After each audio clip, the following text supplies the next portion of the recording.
All right, good morning, everybody, and welcome to the Spokane Area Fires operational briefing for Friday, August 14th, 2026. I am Brian Wall, the Plant Section Chief for California Incident Management Team 7. Please take the time to silence your cell phones, turn down your radios, take your sidebar conversations outside the briefing area, and with that, current situation with operations. Good morning, Derek Stidley, Operations Section Chief Trainee with Team 7. Not a lot to report as far as any situational changes from yesterday's shift. All three fires, no changes in fire perimeter. The only significant event yesterday that is a significant event and worth mentioning is on the Old Trails fire at the gun club. Some of the responders were reported a potential hazmat situation at the gun club where several gun targets were burning, producing noxious fumes.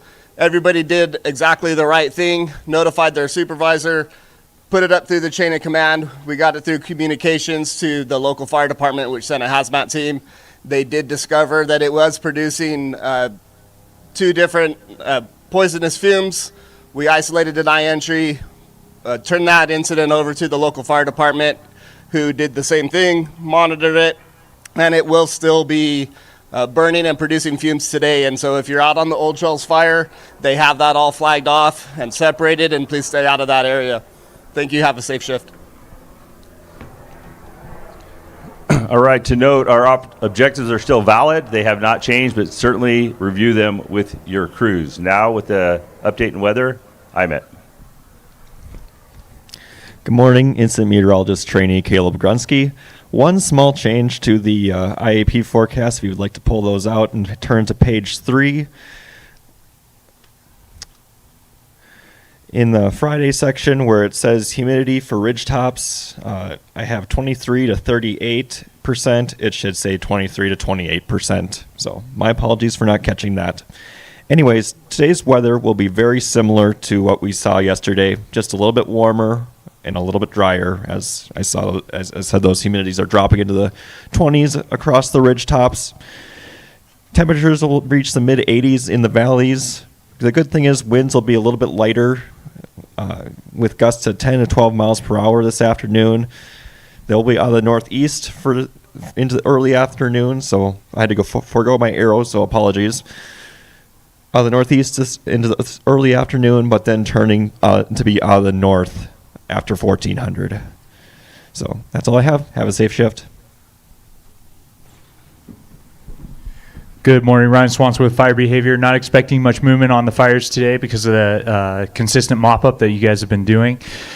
With the warming and drying and the sun that has come out, because there's no smoke cover, there is the possibility that those heavy fuels are still smoldering interior. I want to just remind you guys as you leave here today, move on to your next assignment. The fuels are still dry below average, and it is peak fire season, so pay attention to your environment and have a good day. Thank you. Hey, good morning, everyone. Congratulations making it to the final round. I'm Scott Cones, one of your operations section chiefs. We also have Scott Grasmick and Derek Stidley and Joe Tizo in our ops shop today.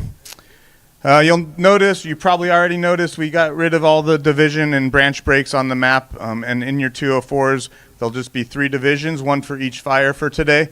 So on the Autumn Lane fire, you'll have Giles McGurvey and Mark Seastrom. No, I'm sorry. You'll have Steve Schultz and Tim Scott. On the Old Trails fire, Giles McGurvey and Mark Seastrom. And then on the Fairview fire, you'll have Richard Deedy and Nick Chapin. Okay, we'll just have a task force in each of those fires with some leadership, and your mission today is to patrol those fires, identify any heat sources, mop them up, and do what you can to help out the community. Thanks. Good morning, John Crotty, Air Operations for Team 7. Today we'll support initial attack if you need it again. We'll get some aircraft for you. Short haul is still available up at Sandpoint, and the air ambulance is here at Spokane. Make sure you got a good plan. VMed 29 is that contact frequency for those air assets if you need them for a medevac type stuff. Stay focused. Have a safe shift.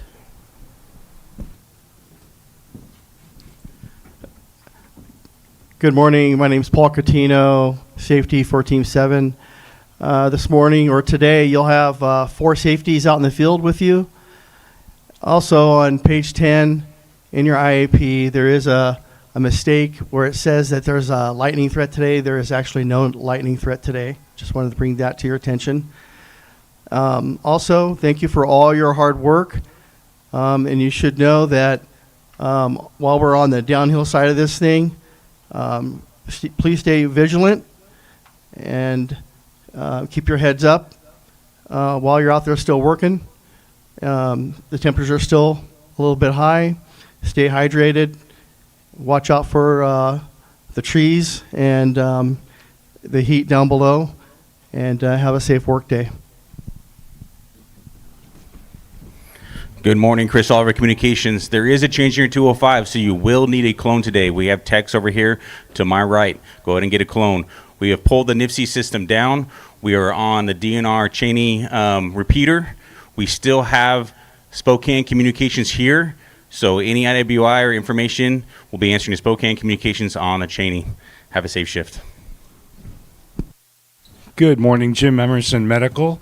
It's an opportunity today. Please do some tailboarding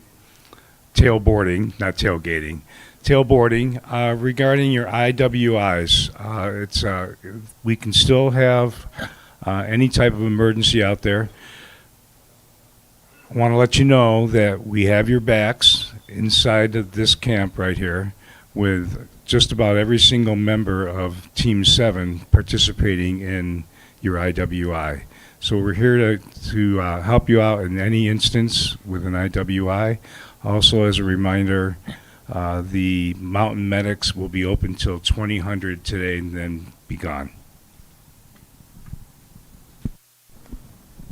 Good morning, Janine Hammond Logistics. For those of you that are going to be demobbing later this afternoon and won't have time to drive home, we want you to know that we will still have a shower and breakfast tomorrow morning. So we've got you covered there. And as you're finishing your shift, please have a safe day. Thanks.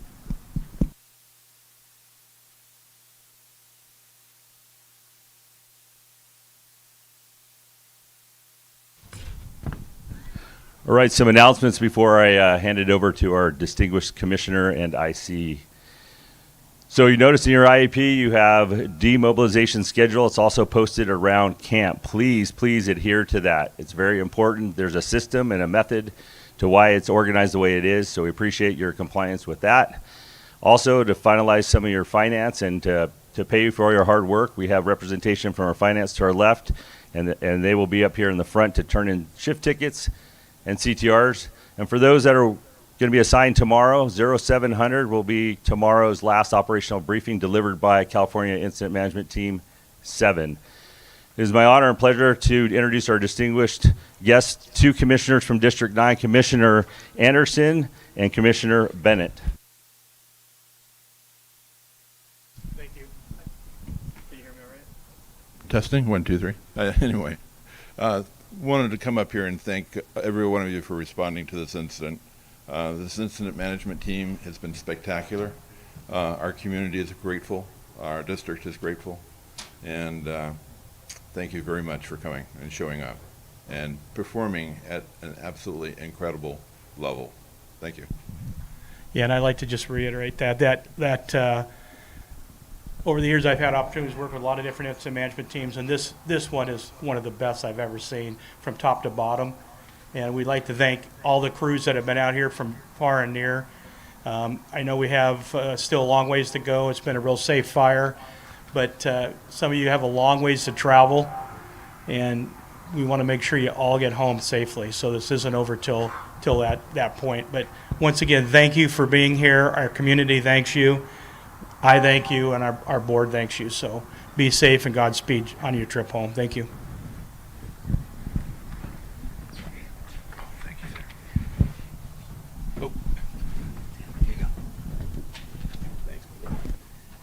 All right, just a couple things to close. As we get down to the end here, it's nice to see fewer and fewer people on the assignment. A lot of you will be going home starting tomorrow. A few folks hanging on with the locals to make sure this thing stays put. But just for the second or the one of the most devastating fires in Washington history, this fire could be measured in a lot of ways successful. Those being, no serious accidents or injuries.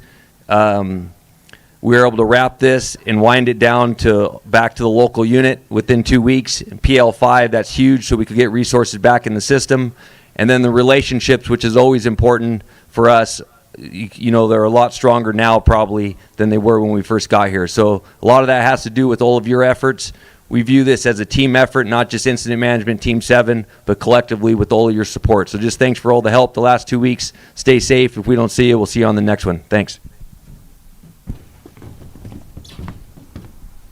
All right, that'll conclude the operational briefing. Your breakouts will be to my left, your right. This will be Fairview. To the back will be Old Trails, and to the right will be Autumn Lane. Have a good shift.